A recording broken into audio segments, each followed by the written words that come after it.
NDA उम्मीदवार और महाराष्ट्र के राज्यपाल सीपी राधाकृष्णन को प्रथम वरीयता के 452 वोट मिले। उन्हें भारत का नया उपराष्ट्रपति चुना गया है। विपक्ष के उपराष्ट्रपति पद के उम्मीदवार न्यायमूर्ति सुदर्शन रेड्डी को प्रथम वरीयता के 300 वोट मिले। वहीं भारत के उपराष्ट्रपति चुने जाने पर सीपी राधाकृष्णन ने मीडिया से बातचीत की।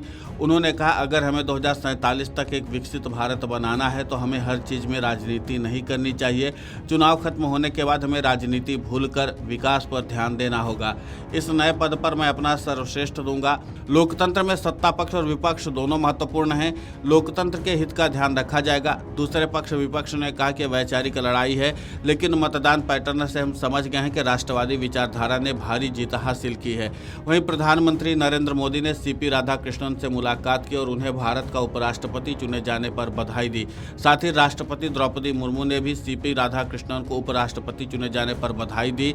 राष्ट्रपति द्रौपदी मुर्मू ने ट्वीट कर कहा कि सार्वजनिक जीवन में आपके दशकों के समृद्ध अनुभव राष्ट्र की प्रगति में महत्वपूर्ण योगदान देंगे। मैं आपको सफल और प्रभावशाली कार्यकाल के लिए शुभकामनाएं देती हूँ। इसके अलावा केंद्रीय गृह मंत्री अमित शाह ने सीपी राधाकृष्णन को भारत के उपराष्ट्रपति चुने जाने पर हार्दिक बधाई दी।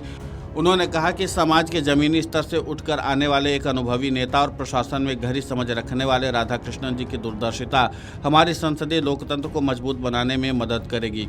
अमित शाह ने उनके नए पद पर यात्रा के लिए उन्हें शुभकामनाएं दी और कहा कि वे उच्च सदन की गरिमा और पवित्रता की रक्षा में महत्वपूर्ण भूमिका निभाएंगे। भारतीय जनता पार्टी ने मंगलवार को उपराष्ट्रपति चुने गए राष्ट्रीय जनतांत्रिक गठबंधन के उम्मीदवार सीपी राधाकृष्णन की सराहना की और कहा कि चुनाव परिणाम उनकी व्यापक स्वीकृति का संकेत है। पार्टी ने कहा कि विपक्षी खेमे के कई सांसदों ने भी अपनी अंतरात्मा की आवाज सुनने के बाद उन्हें वोट दिया। राधाकृष्णन को 452 वोट मिले, जबकि संयुक्त विपक्षी उम्मीदवार बी सुदर्शन रेड्डी को 300 वोट हासिल हुए। इस तरह उन्होंने उम्मीद से कहीं अधिक अंतर से जीत हासिल की, जो प्रतिद्वंदी खेमे की ओर से क्रॉस वोटिंग का संकेत है। राधाकृष्णन को वोट देने वाले सभी सांसदों के प्रति आभार व्यक्त करते हुए लोकसभा में भाजपा के मुख्य सचेतक संजय जायसवाल ने कहा कि एनडीए उम्मीदवार ने 452 वोट हासिल कर उपराष्ट्रपति चुनाव जीता और उन्हें कुछ विपक्षी सांसदों का भी समर्थन मिला। उन्होंने कहा कि विपक्षी खेमे के लगभग 40 सांसदों ने अपनी अंतरात्मा की आवाज सुनकर राजग के उपराष्ट्रपति पद के उम्मीदवार राधाकृष्णन का समर्थन किया।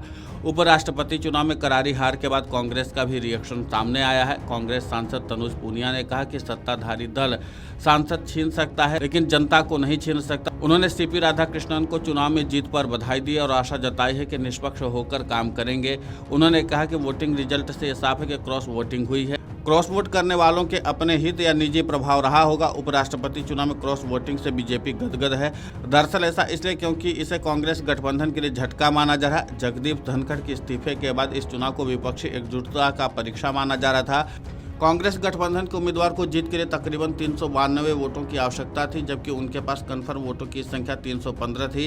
यानी कांग्रेस को पहले से ही अंदाजा था कि जीत एनडीए उम्मीदवार की होगी। फिर भी कांग्रेस की ओर से एकजुटता दिखाने के लिए ही रेड्डी को मैदान में उतारा गया था। अब 15 सांसदों की क्रॉस वोटिंग कांग्रेस गठबंधन की एकजुटता के लिए खतरा मानी जा रही है और भाजपा इसमें अपने लिए उम्मीद देख रही है। लेकिन देखना महत्वपूर्ण होगा कि जिस तरीके से क्रॉस वोटिंग का भी मामला सामने आया है, उसके बाद कांग्रेस की तरफ से या विपक्षी गठबंधन की ओर से क्या कदम उठाया जाता है। लेकिन सबसे महत्वपूर्ण बात यह है कि नया उपराष्ट्रपति ने साफ कर दिया है कि वो पूरी साफ गोई के साथ उच्च सदन चलाने की कोशिश करेंगे और इसी के साथ उन्होंने अपने बयान में इस बात का साफ संदेश भी दे दिया है। Video desk amarujala.com। अगर आप ये वीडियो YouTube पर देख रहे हैं तो हमारे चैनल को सब्सक्राइब कर बेल आइकन दबाएं और Facebook पर देख रहे हैं तो हमारे पेज को लाइक करें।